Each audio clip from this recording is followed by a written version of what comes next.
to the 103rd session of the weekly huddle. My name is Anoop Agrawal. I am a cardiologist at Care Hospital, Banjara Hills, and joining me today is my colleague and co-host Praneeth Palamari, who is also working as a cardiologist at Care Hospitals. Most of you are regular attendees of the weekly huddle, so I'm going to skip the introduction. Today we have come up with a clinical case which, while it is very, very common in our clinical practice, I for sure, as a cardiologist, do not know how to approach these cases. And what prompted me to discuss this case in today's forum is particularly when I'm watching prescription of my orthopedic colleagues, where I very frequently see the prescription for bisphosphonates to a certain subset of patients whom they believe this particular medication is going to help.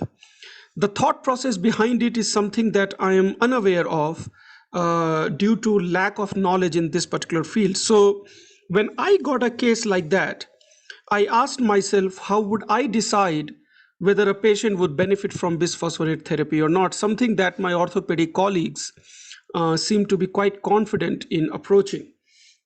So that is the background of why I thought this case was relevant for me and for my huddle audience as well.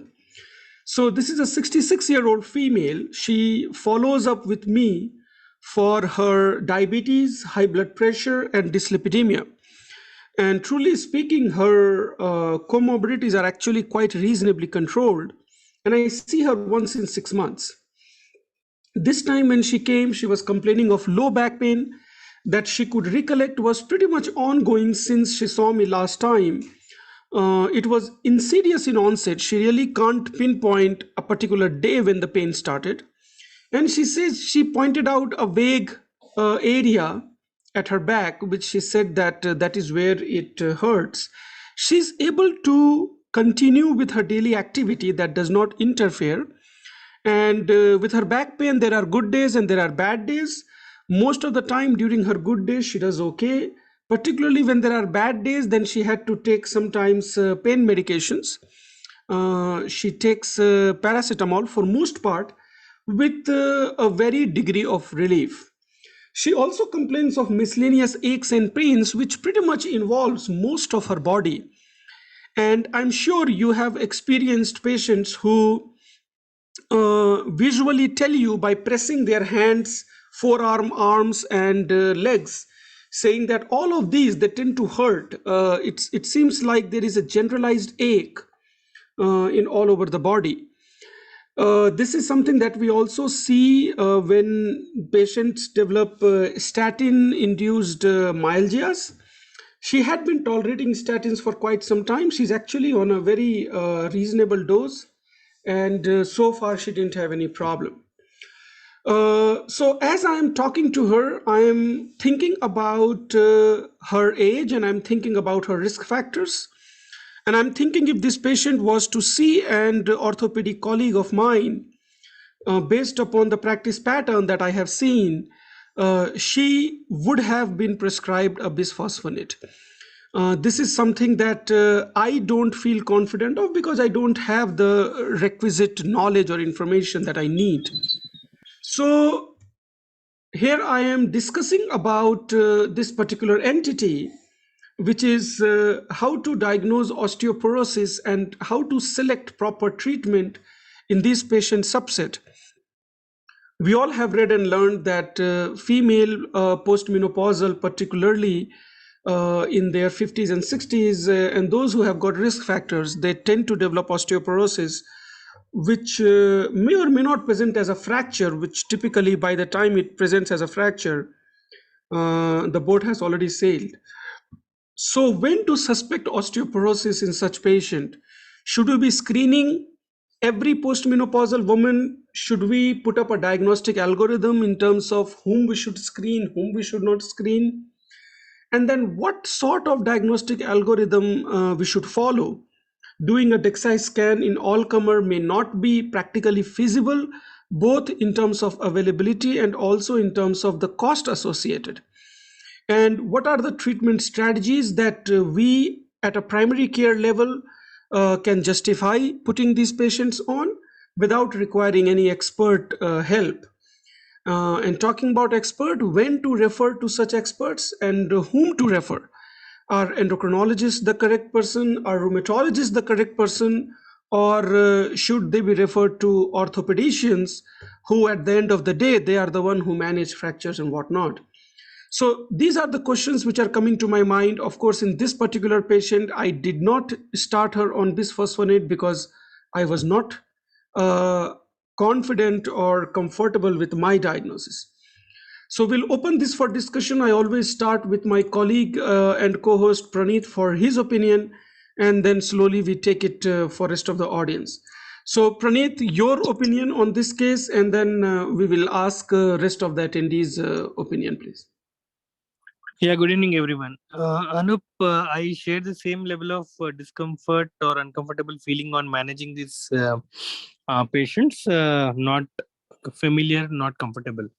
Now, I'll try to tell my thoughts on hearing this case. Regarding osteoporosis, I believe it is because of the difference between the osteoblast formation and class, which break down. So, most important thing for maintaining bone strength or bone health is about physical activity or the weight as a stimulus. Whenever there is weight stimulus, the bone will get its own stimulus to help resorption, and that keeps the bone strong. So those patients who seem to be having a limited physical activity, who are not very active, they probably, in my opinion, have a tendency to develop osteoporosis, or other drugs which can promote osteoporosis like steroids and other immunosuppressives probably will uh, be another risk factor, and maybe severe vitamin D deficiency.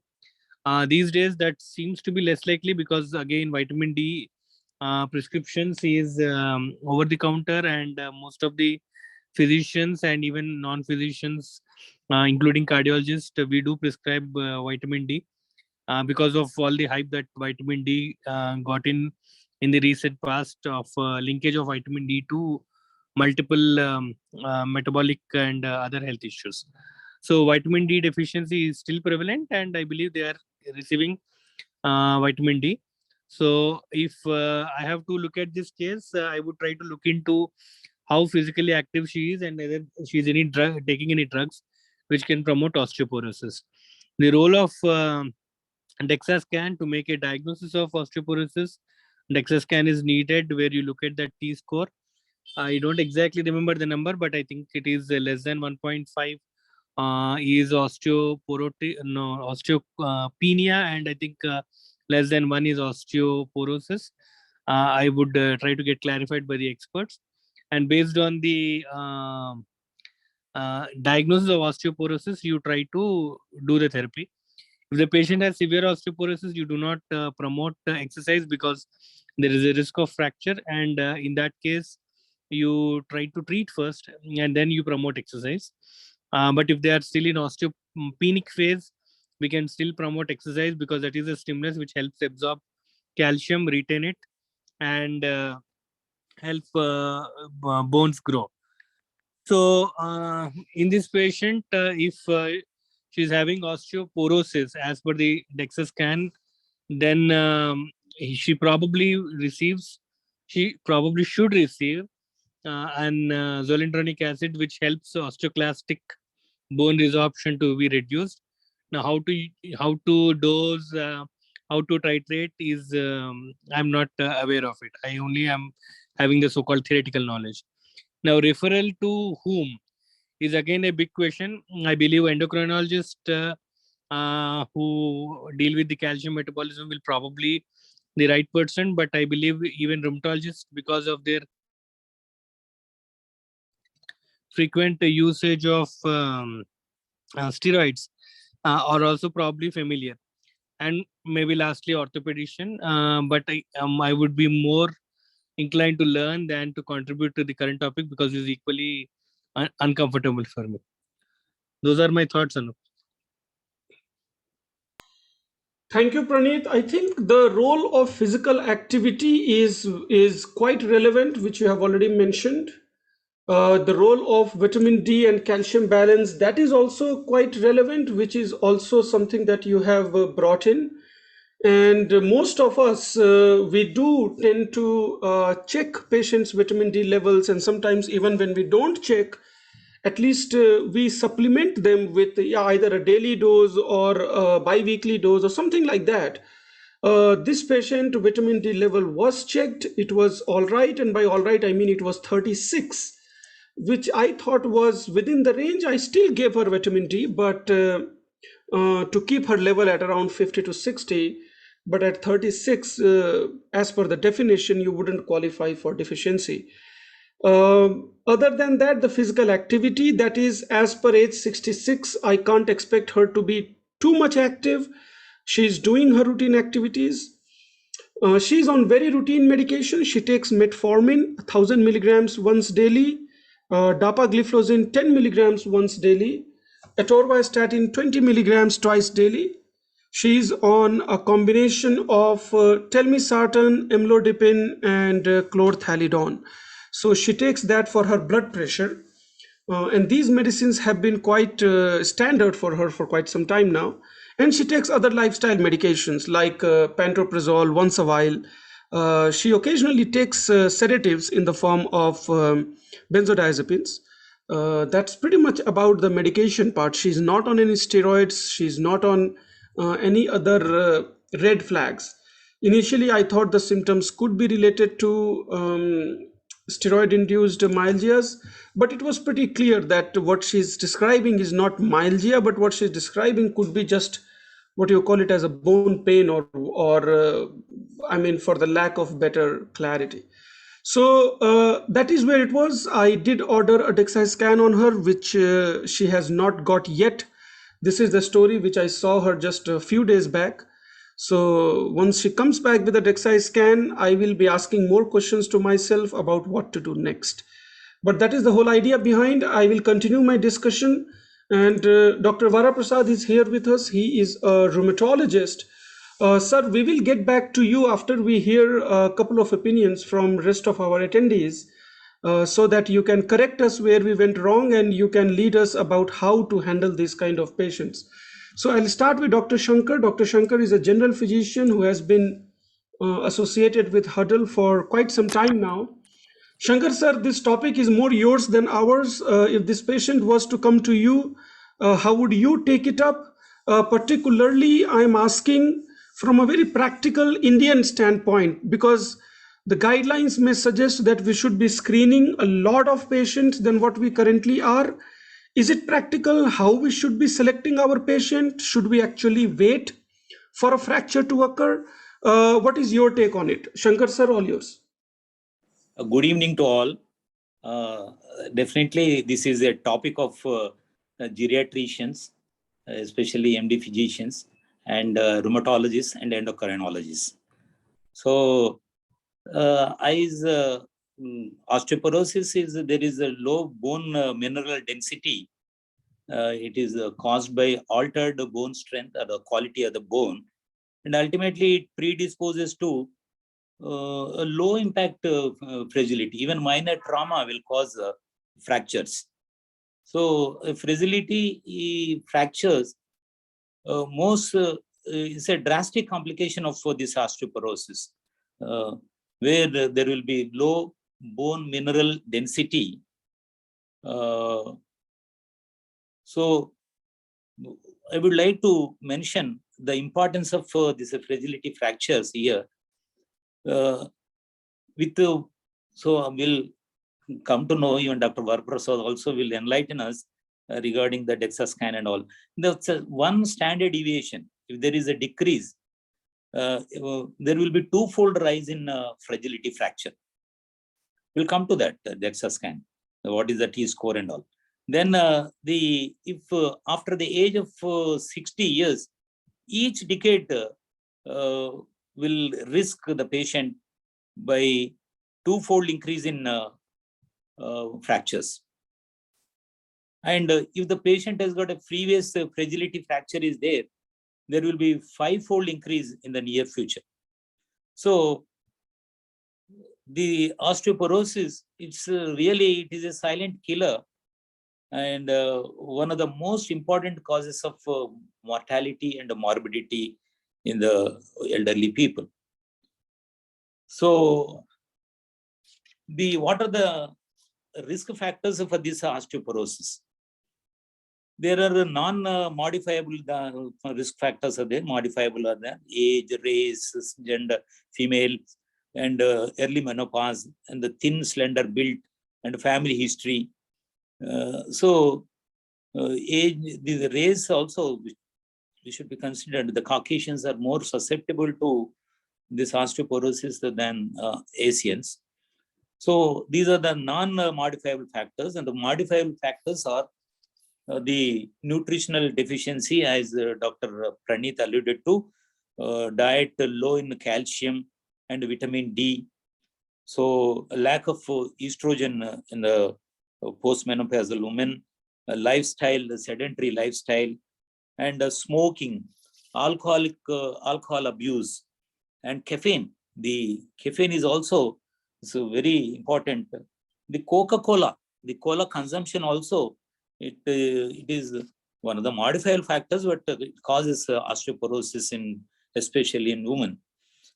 So the glucocorticoid use, as Dr. Praneeth alluded to, hypogonadism, and the gonadotropin release hormones we use in certain conditions.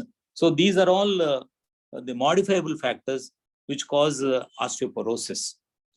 What are the common conditions we come across in our practice?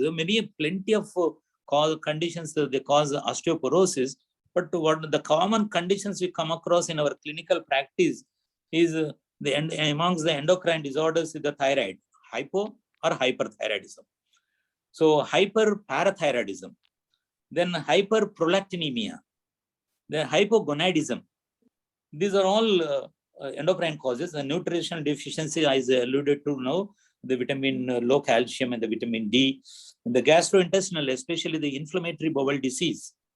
Other conditions are celiac disease. So many conditions are there, but common condition which we come across with the osteoporosis amongst the gastrointestinal disorders is inflammatory bowel disease.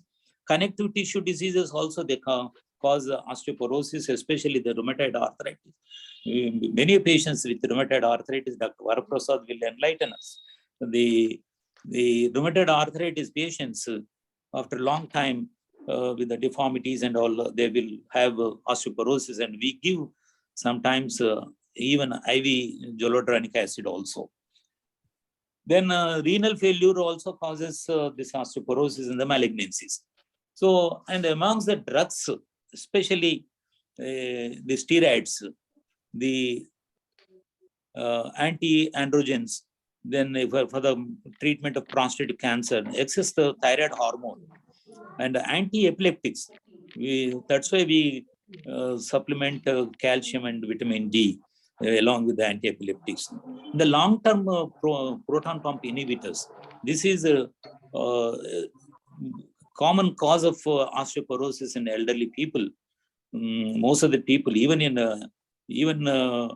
middle-aged persons also we see. The patient is index case is a diabetic. Even amongst the diabetic anti-diabetic drugs, thiazolidine-diones, the pioglitazone, rosiglitazone, the glitazones, they cause osteoporosis and fractures. Amongst the gliflozins, she's on dapagliflozin, it's okay, but if she's on canagliflozin, we have to stop it. The canagliflozin is prone to the osteoporosis and the fractures.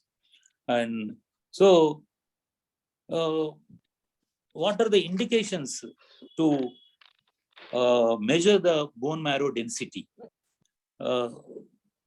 Age more than 65 in females and 70 in males. Females with menopause with the risk factors, and that when the patient comes with the kyphosis or fractures or osteopenia of the vertebrae, during the whether the patient responds to the treatment or not. These are all the indications for the where we should go for a bone marrow density examination.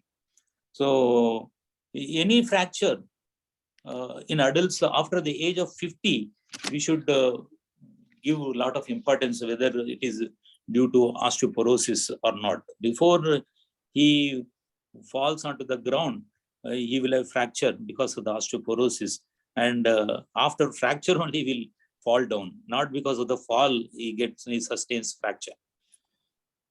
So having known about the osteoporosis, what are the risk factors and the indication for the bone marrow density? What are the methods we do?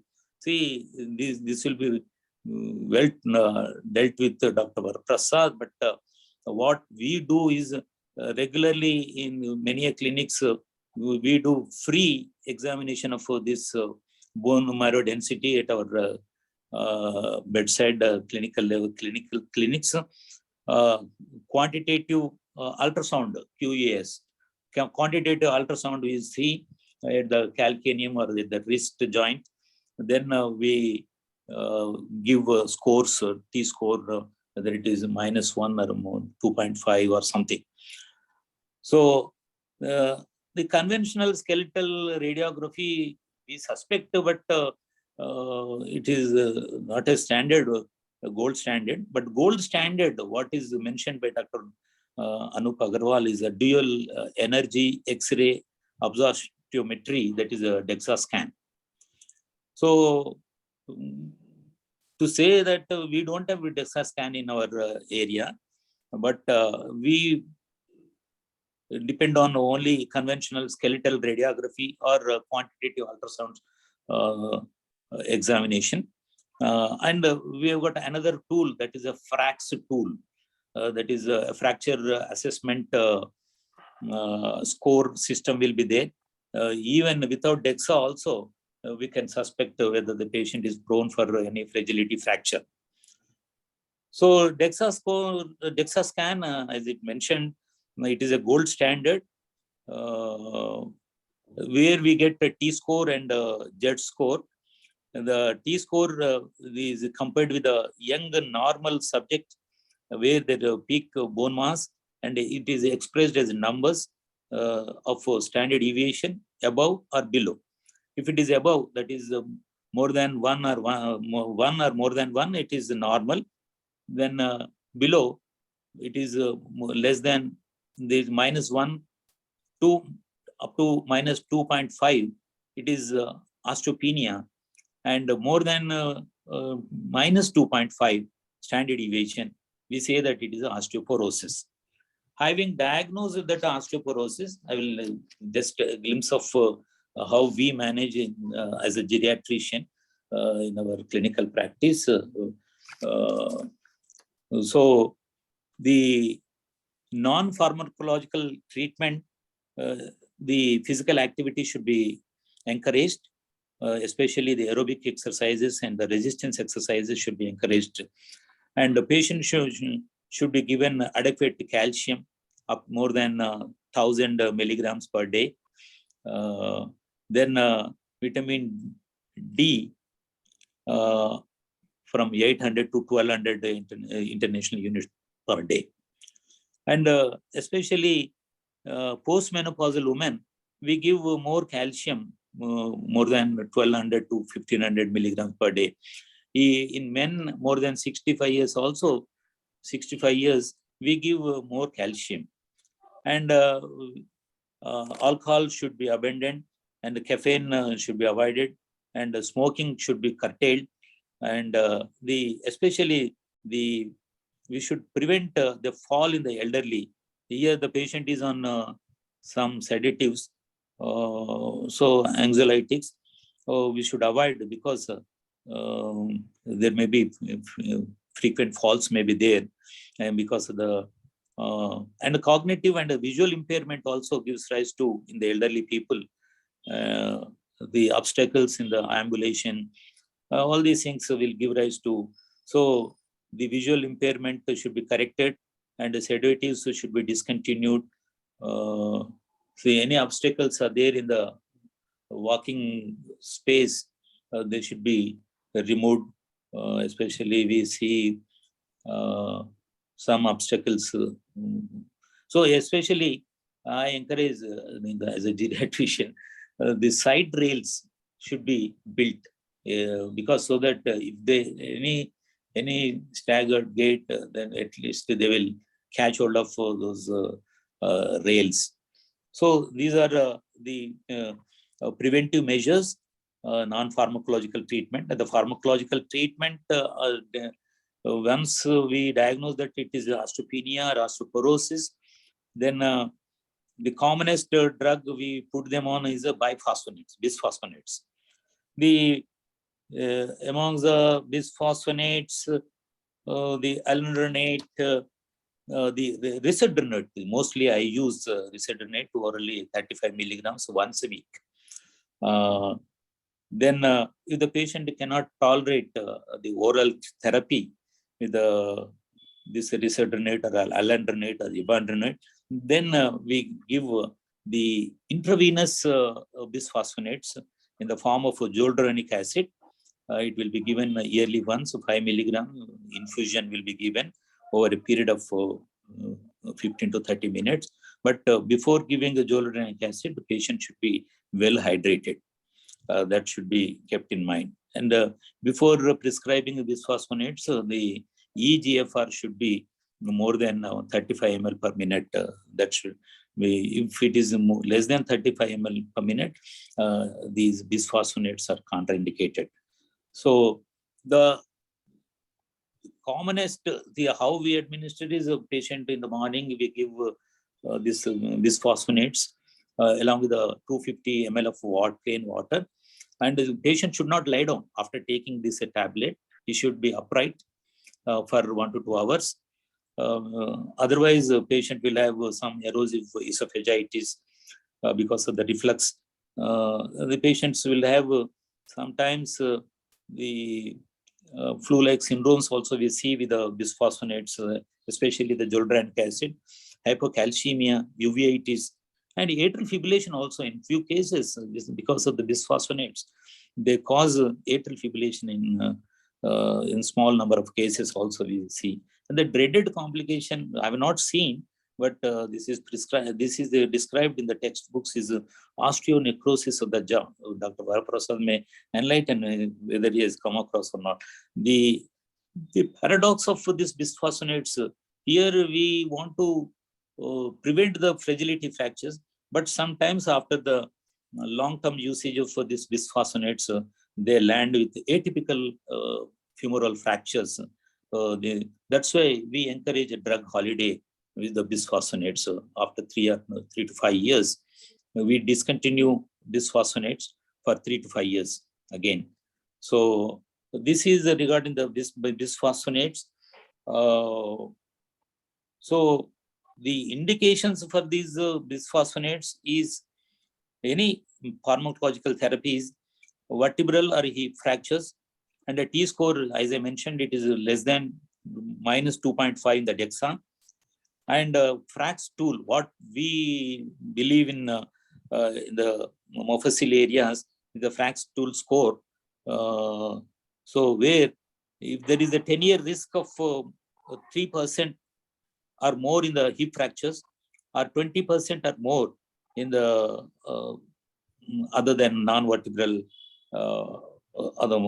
in the vertebral fractures only. So this is regarding the indications. And bisphosphonates, if a patient doesn't want to take oral drugs or if he cannot tolerate because of these complications, then I go for teriparatide, that is a recombinant parathormone. It is available in the market, freely available in the market as a Terifort. So for monthly treatment will up to comes up to more than 10,000. Only thing is the cost factor is the drawback, and daily parenteral injection should be given. He should take every day subcutaneous injection for minimum 2 years. So because of that, only in few cases, so those who do not respond to bisphosphonates, or those who don't tolerate bisphosphonates, or those who don't want oral therapies, then we switch over to this teriparatide, which is a costlier one. A parenteral should be given, and it should be given at least 2 years. Then another drug, so many are there in the market, but monoclonal antibodies. Nowadays, the medical field, the MAPS and NIPS, the monoclonal antibodies, so they are prevailing in the line of treatment. Here also we have got a denosumab, that is a 60 milligrams. We give subcutaneous injection every 6 months. But here also, there is no nephrotoxicity with this denosumab. This is a monoclonal antibody. We give every 6 months, and we give for 2 years. And once we stop denosumab, we should be very careful, because there will be rebound phenomena will be there, fractures will be there. That's why it should be immediately followed by either bisphosphonates or teriparatide should be given after the discontinuation of the denosumab. These are the 3 drugs commonly we give in the management of osteoporosis. Dr. Varaprasad will enlighten his experience with these denosumab and teriparatide. I have got half a dozen patients on teriparatide with me. They are faring better. Then other drugs are there: relaxifene, hormone replacement, strontium ranelate, and calcitonin. Earlier, we used to give calcitonin as a nasal spray into each nostril alternately. That especially when the patient has got vertebral fractures, complaining of pain, this calcitonin spray, nasal spray, definitely it alleviates the pain. There calcitonin can be given along with these drugs. So other drugs are there, but amongst these 3, bisphosphonates, oral and parenteral, IV, zoledronic acid, then denosumab and teriparatide. Denosumab is my third preference, because I've got a little experience with this denosumab injection. Is the Denu. It is available as a Denu from Alchem. It costs 20,000 per pre-filled pen. Also, it's a very costly treatment. So I believe in only bisphosphonates, but the only thing is the precautions should be taken while giving the bisphosphonates, because there will be erosive esophagitis will be there, and long term the esophageal cancers also will come. That's why we should be careful while prescribing bisphosphonates for a long-term use, because there is a long half-life is there with the bisphosphonates. They stay in the bone for years together.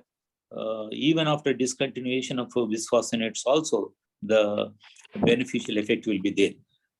With this few words, I will be happy if I get enlightened by Dr. Varaprasad, senior rheumatologist. Thank you, one and all. Thank you, Shankar sir, for that overview. I will head on to Dr. Rajendra Varaprasad for his opinion. Sir, I have few leading questions for you to take us through today's discussion. One is about the patient that I mentioned, and it's easy when we have a patient who had a fracture, or who had that whole traditional story of old compression fractures or loss of height and all of this. This all we have read, we have passed our exam. These are too easy. The kind of question that I'm talking about is this patient who comes in, who has got this non-specific vague pain all over, seems like skeletal pain, but there is no way to confirm. They are not looking for any fancy assessment, but they are at risk for osteoporosis. Should I be screening all such patients for osteoporosis? That is question number 1. Question number 2 is how practical that approach would be. Question number 3 will be, empiric bisphosphonate, which I have seen some practitioners do, particularly orthopedicians that I mentioned, is it something which can be advocated in our scenario, taking all these pragmatic issues into account? Should we be prescribing bisphosphonates more frequently than what we are doing? And lastly, at what point do you think rheumatologists like you come in the play, particularly with all the medications that Dr. Shankar mentioned? I don't think I will be writing any of them in my clinical practice. At the max, I might just write a plain simple bisphosphonate. That too, I'm not very confident about. So, at what point you think specialists like you come into the play? Is it before the diagnosis? Is it after the diagnosis? Is it once they fail one drug, then you come into the play? Is it after the fracture? So, these are some of the leading questions, Dr. Varaprasad, if you could just guide us through. All yours. Good evening, Doctor. Thank you very much for inviting. Very good case and to the point questions you have asked. And the previous speaker, I think most of the topic, the whole topic, I think Sir has covered very well. The basics of it and all the questions what everyone needs to know. Coming to so I think I'll talk the practical points, but and also answer the questions you have asked. Regarding this patient, she's a 66-year-old lady with pain, low backache, insidious onset, and she has come to you. And diabetes is considered one of the risk factors for osteoporosis. So these, and I'm not sure about her weight and height. Those also come into picture. So first of all, the most important question I would ask is whether the back pain is because of osteoporosis. Because osteoporosis in general doesn't cause pain unless there is a fracture. So if anyone comes to me with a backache, unless patient already has history of backache fracture, I wouldn't think that this is osteoporosis. And as you know, it is a silent disease. This needs to be unless we investigate, we will not know about osteoporosis.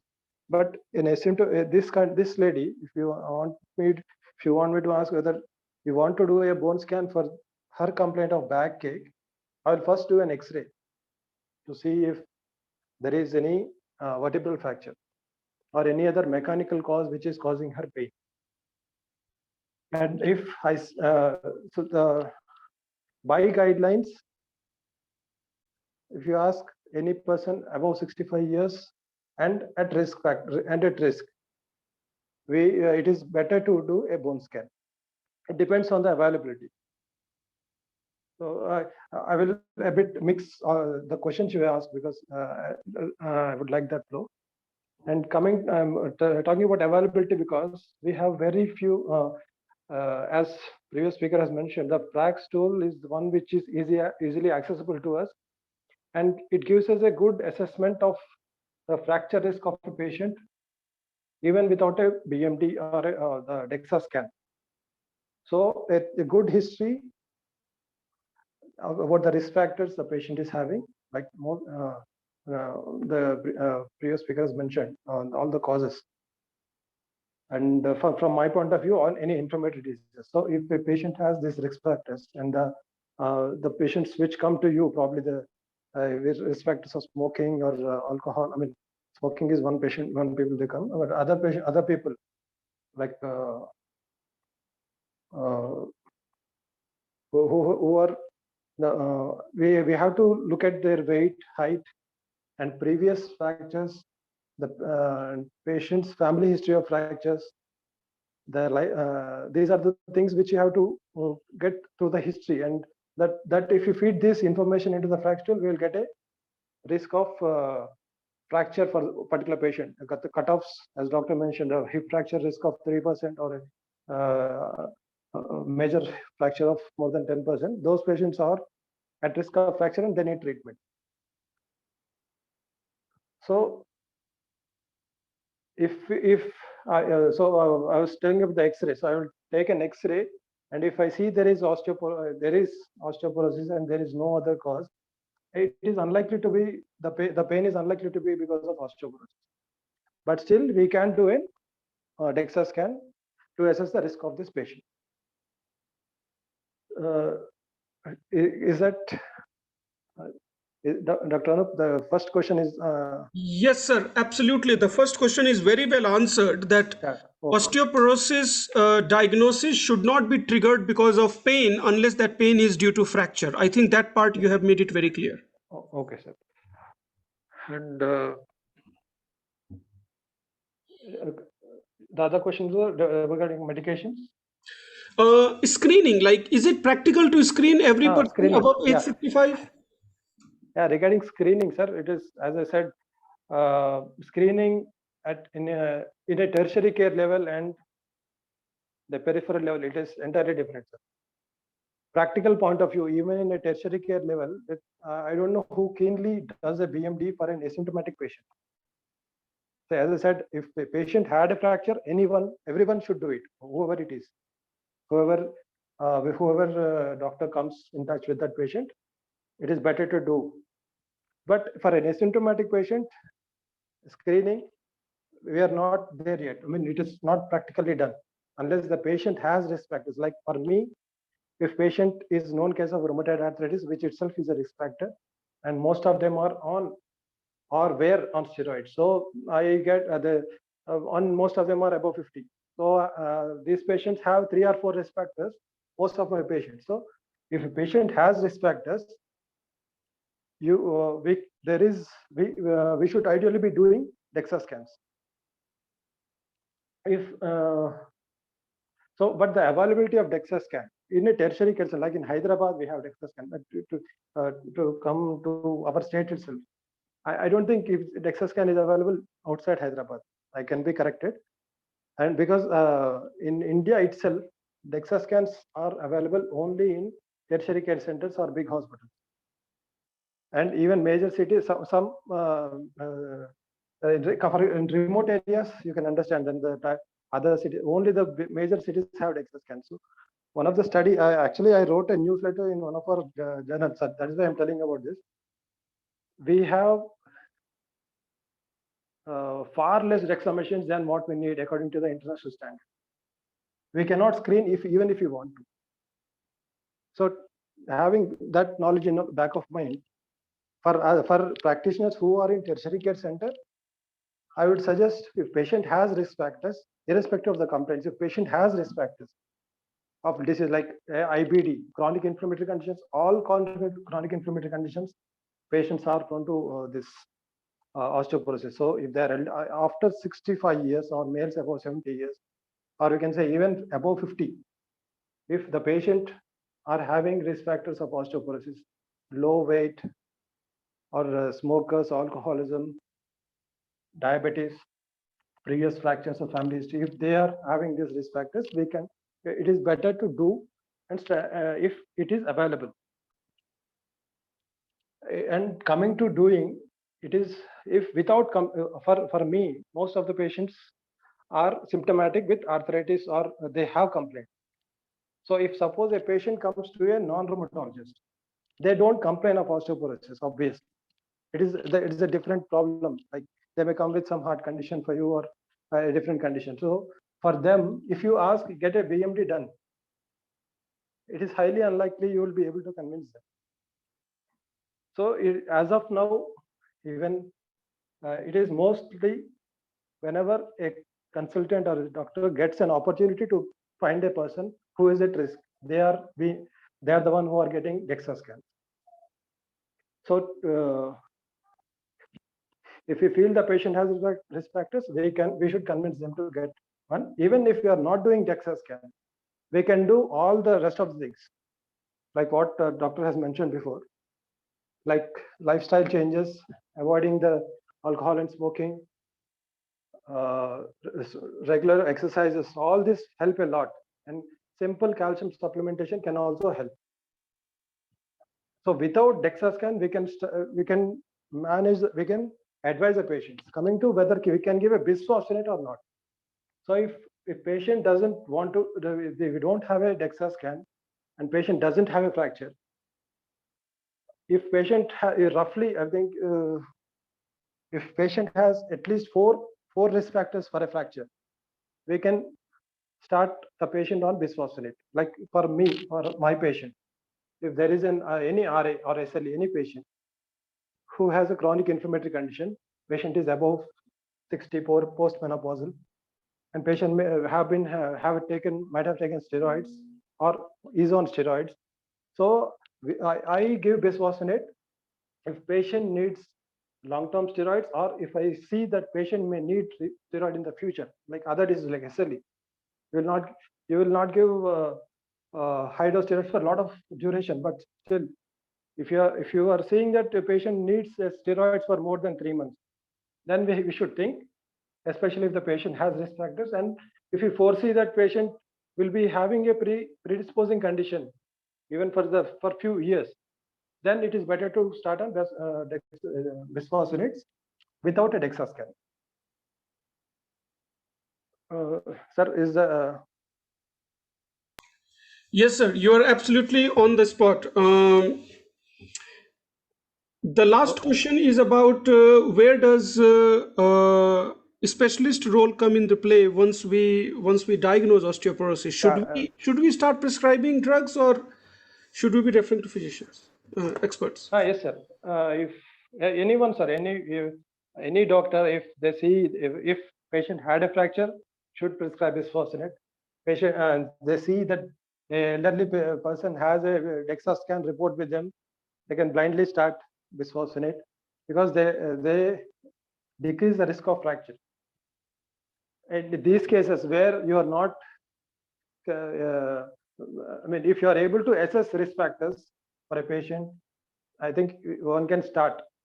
And most of the times it comes with who are managing these kind of patients, like endocrine disorders or rheumatological disorders. We know, I mean, it is easy for us.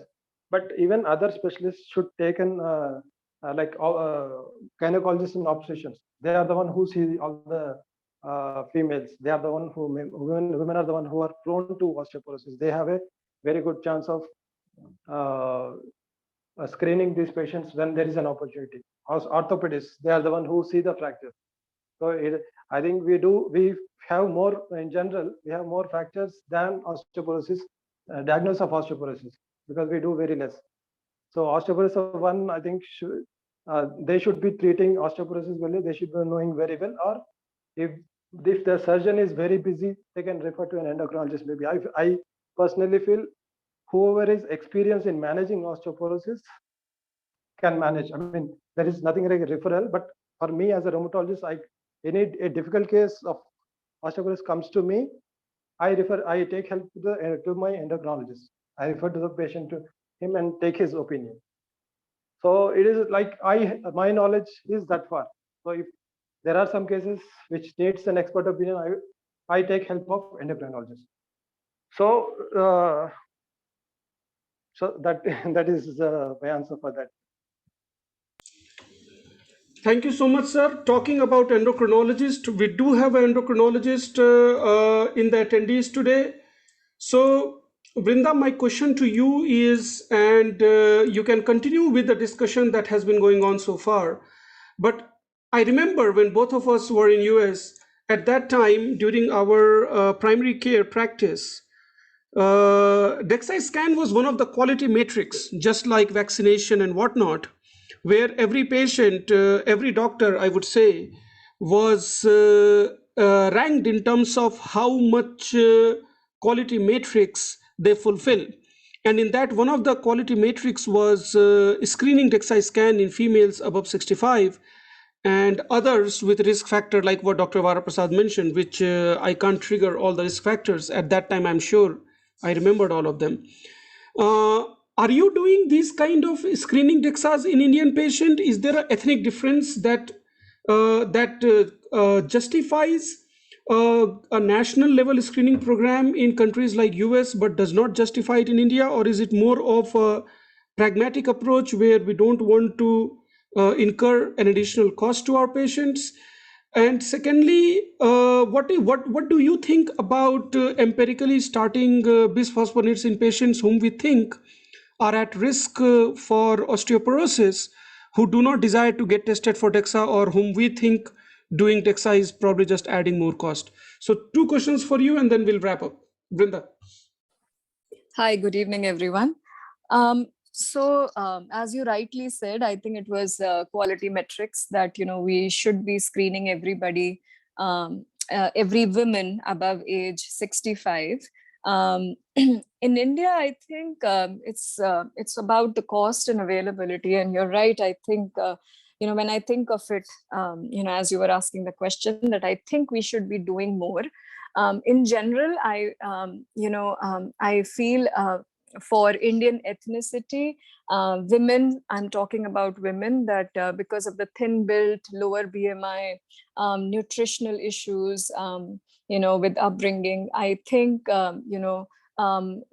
women are much more at risk of developing osteoporosis. And we see, like, as an endocrinologist, I see a lot of patients with diabetes. And as Dr. Varaprasad was also mentioning, diabetes is a risk factor for osteoporosis, although not traditionally outlined in the risk factors. But we see people developing diabetes almost a decade earlier than our US Caucasian counterparts. So when you talk about all of these things, and when you talk about in general, like diseases being diagnosed in time, or being treated in time, I think there is always a lag. So we're talking about endocrine conditions, be it thyroid, parathyroid issues, women, early menopause.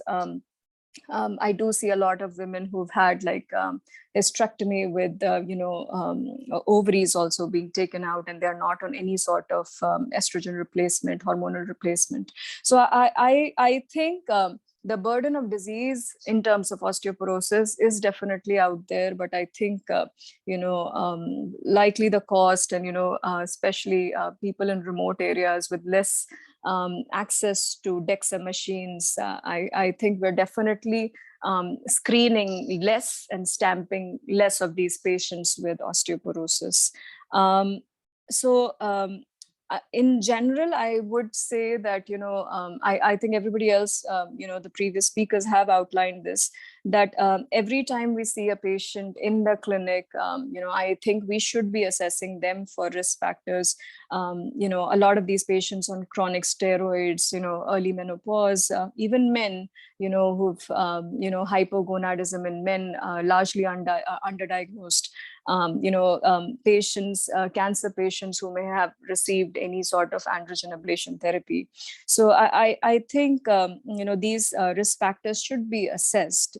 And, one of the key things is, I think, I would like to mention this, that, this FRAX assessment, FRAX scoring, this is a clinical tool, which, if you have a computer or a smartphone nearby, you could just plug in the numbers, and you don't necessarily have to have a DEXA result with you, because you can calculate it without having the BMD numbers, the density measures. So that actually, the FRAX score helps you plug in all these numbers, the risk factors, age, gender, glucocorticoids, alcohol, smoking, etc.